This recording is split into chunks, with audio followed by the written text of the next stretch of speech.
I've never met Mr. Eminem.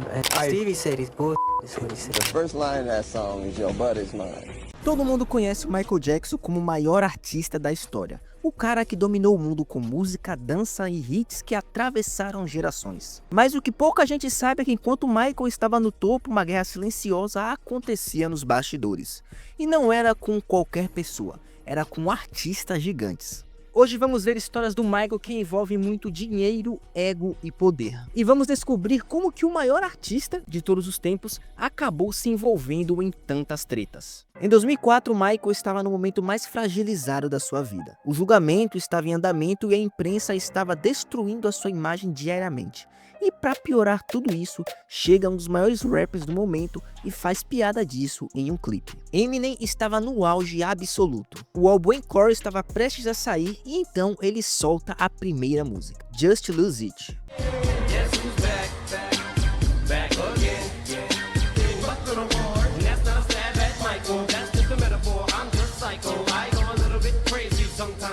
A música é meio boba, mas o clipe, esse sim, que causou todo o problema. No clipe, Eminem faz uma paródia do acidente de 1984, em que o cabelo de Michael pegou fogo durante o comercial da Pepsi.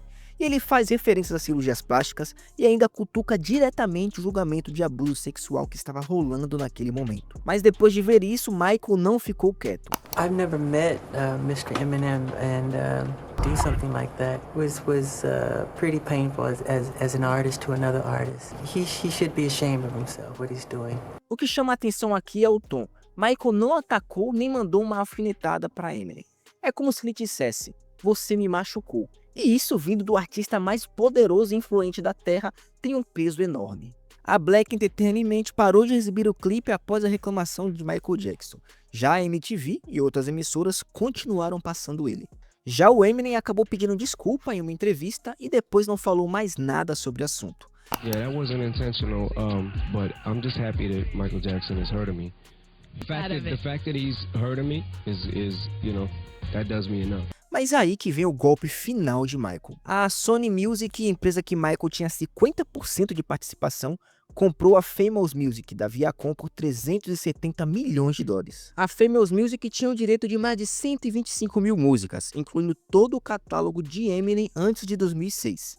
Então, do dia pra noite, Michael se tornou coproprietário das músicas do homem que tinha feito piada com ele em rede nacional. Financeiramente, esse negócio fez muito sentido. Eminem era um dos artistas que mais gerava receita no mundo. E Michael tinha um histórico de apostas milionárias em catálogos. Afinal, a compra do catálogo dos Beatles por 47 milhões em 1985 tinha multiplicado de valor várias vezes. Mas se você acha que perder o controle das próprias músicas para um inimigo é ruim, imagine perder para um amigo. Alguém que você jantava junto, que você chamava de parceiro e que você mesmo ensinou a fazer isso. Foi exatamente isso que aconteceu com Paul. E o pior foi que ele ensinou tudo para Michael. Em 1964, Lennon e Paul criaram uma empresa chamada Northern Songs para administrar um catálogo. Mas em 1969, durante o caos da separação dos Beatles, a empresa foi parar nas mãos da ATV, uma corporação de televisão britânica. Paul e Lennon tentaram fazer uma contraproposta, mas não tinham dinheiro suficiente para isso.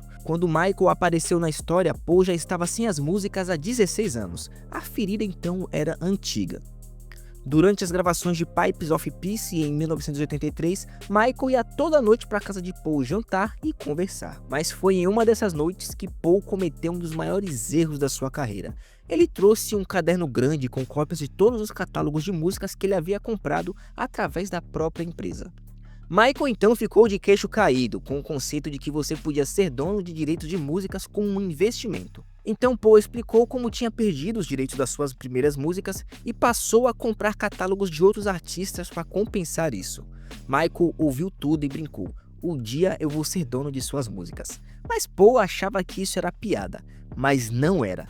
And one of the things I said to him was, think about getting into music publishing. And then he looked at me kind of, I thought he was joking. He said, I'm going to get yours. Oh, yeah. So, you know, I kind of thought, oh, you.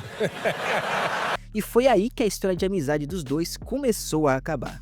Em 84, o advogado de Michael avisou que a ATV estava à venda, e o pacote incluía 4.000 músicas, sendo 251 músicas dos Beatles. As negociações se arrastaram por meses, começando a oferecer 30 milhões, mas conforme outras pessoas interessadas apareciam, Michael mandava aumentar o lance. E em 14 de agosto de 1985, ele fechou tudo por 47,5 milhões de dólares. Paul, que estava dando lance no mesmo processo, acabou perdendo, pro amigo que ele mesmo tinha ensinado a jogar esse jogo. Essa treta acabou se tornando pública, mas o que irritava Paul não era só a posse, e sim o que Michael estava fazendo com as músicas. A música dos Beatles começou a aparecer em comerciais e propagandas.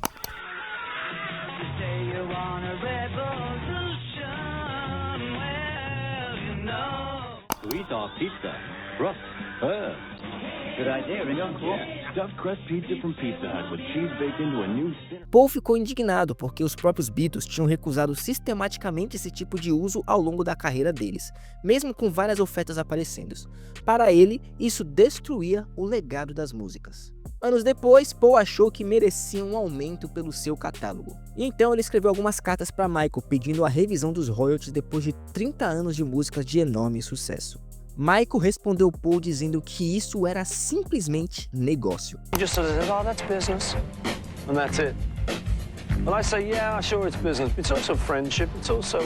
Em 2006, Michael, que estava afogado em dívidas, vendeu metade da sua participação na ATV para a Sony por 95 milhões de dólares.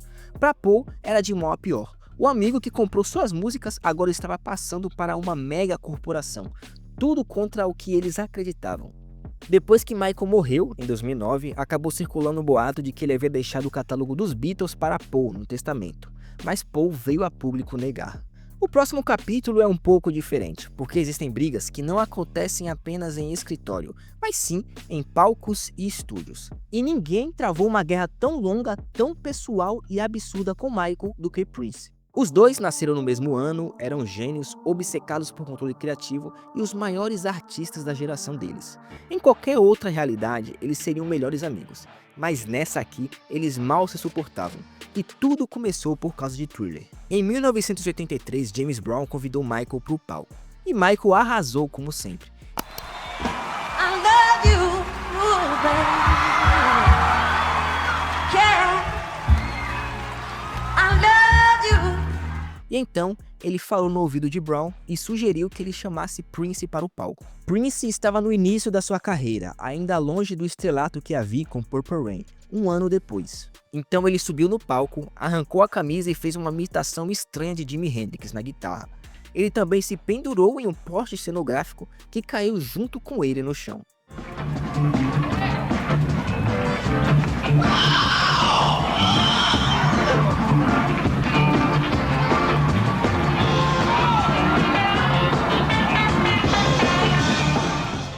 A situação foi totalmente constrangedora. Um ano depois, Prince assistiu ao Grammy de 1984 em casa. Foi nessa noite que Michael se tornou o primeiro artista a ganhar 8 Grammys em um só dia, incluindo o álbum do ano por Thriller. Prince viu aquilo e também queria para ele. E então veio a ideia de fazer Purple Rain com um filme, ao menos em parte pelo sucesso monstruoso do clipe de Thriller. E isso deu muito certo. Em 84, Prince também se tornou o primeiro artista desde os Beatles a ter simultaneamente o álbum, o single e o filme número 1 dos Estados Unidos. Então ele deu uma resposta à altura, e agora as coisas começaram a ficar um pouco estranhas. Michael queria que Prince fizesse um dueto com ele em Bad. Então Quincy Jones organizou um encontro secreto, mas não deu muito certo. Os dois eram tão competitivos que nenhum abria mão de nada, e Prince acabou recusando a música. Um dos motivos é que a música começa simplesmente dizendo, sua bunda é minha. The first line of that song is your butt is mine. Now I said, who gonna sing that to whom? Cause you sure ain't singing it to me. And I sure ain't singing it to you. So, right there we got. Então o papel foi para Wesley Snipes. As tretas entre Michael e Prince duraram anos. Se eu vou falar de cada uma delas aqui, daria para fazer um vídeo inteiro só sobre isso. Mas por baixo de tudo isso, os dois se respeitavam de verdade. A rivalidade entre eles foi reduzida pela mídia a uma briga de egos, mas a realidade era menos sensacionalista. Michael e Prince se respeitavam. E a prova disso veio após a morte de Michael. Prince não quis comentar muito sobre o assunto, mas em um de seus shows ele fez um tributo a Michael.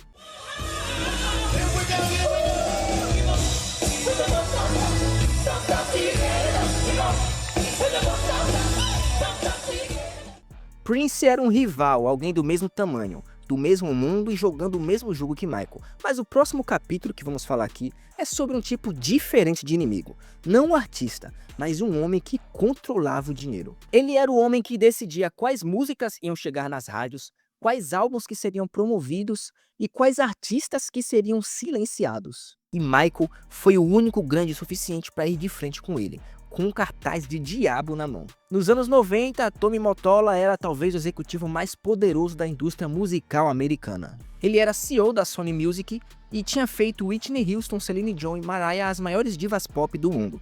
Era o tipo de homem que você não contrariava publicamente. Os artistas sabiam disso e conseguiam engolir o silêncio. Ninguém até então tinha ido de frente com ele, mas ninguém tinha o nível de Michael Jackson. Invincible chegou em outubro de 2001 como o primeiro álbum de estúdio de Michael em 6 anos. E é aí que começou todo o problema. Michael queria encerrar o contrato com a Sony antes do prazo porque descobriu que o advogado que o representava nas negociações também trabalhava para a Sony, um conflito de interesses direto. Além disso, a Sony também estava pressionando Michael a vender parte dos seus royalties. Quando ele notificou a gravadora que não iria renovar o contrato, a retaliação foi imediata. A Sony cancelou toda a promoção do álbum 2 semanas antes do lançamento, incluindo a distribuição de cópias para as rádios. Em 15 de junho de 2002, Michael fez um discurso do lado de fora da Sony em Londres, cercado de fãs em um de seus protestos, e então ele levantou um pôster. Tommy Mottola com chifres, rabo e um tridente. Michael disse ao público que era muito triste ver que os grandes artistas que criaram alegria para o mundo estavam arruinados financeiramente, que o sistema, ou seja, as gravadoras, tinham se aproveitado completamente deles. A Sony então soltou uma nota chamando as declarações de ridículas, rancorosas e dolorosas. Executivos da gravadora falaram para os jornais que Michael venderia muito mais discos se não fosse um esquisito e tivesse sérias acusações. A Sony então não renovou o contrato com Michael e ainda forçou ele a pagar 25 milhões de dólares pelos prejuízos causados pela recusa dele de fazer a turnê pelos Estados Unidos para promover Invincible. Em 2003, ainda com os direitos de distribuição, a Sony lançou uma compilação de number ones contra a vontade de Michael. E então, o ódio de Michael pela Sony continuou até o fim da sua vida. Nas outras tretas entre Prince, Paul, Eminem, havia ego, dinheiro e um ciúme, coisas humanas e até compreensíveis. Mas aqui, Michael estava restando tudo o que restava da sua carreira, em um momento em que os processos já tinham destruído sua reputação. E ele sabia que a imprensa ia ridicularizar ele, sabia também que o timing com o julgamento se aproximando era o pior possível, e mesmo assim ele fez isso. As tretas que você viu nesse vídeo não são detalhes secundários da vida de Michael, mas sim um mapa de quem ele era de verdade. Michael era um homem que aprendeu com Paul como comprar catálogos e usou a lição contra o seu próprio professor. Enfrentou o homem mais poderoso da indústria musical com um cartaz de diabo na mão, sem se importar com as consequências. E que respondeu a uma diss do Eminem não com uma música, mas sim comprando as músicas para lucrar com ele. Michael era inteligente, calculista, às vezes generoso e às vezes mesquinho. Mas se tem uma coisa que Michael nunca deixou de ser, foi de ser muito estratégico. E talvez por isso a indústria nunca perdoou ele. Se você gostou desse vídeo, não esquece de curtir e se inscrever que ajuda o canal a crescer cada vez mais. Pode deixar aí também sua sugestão para um próximo vídeo, um próximo tema. E até a próxima!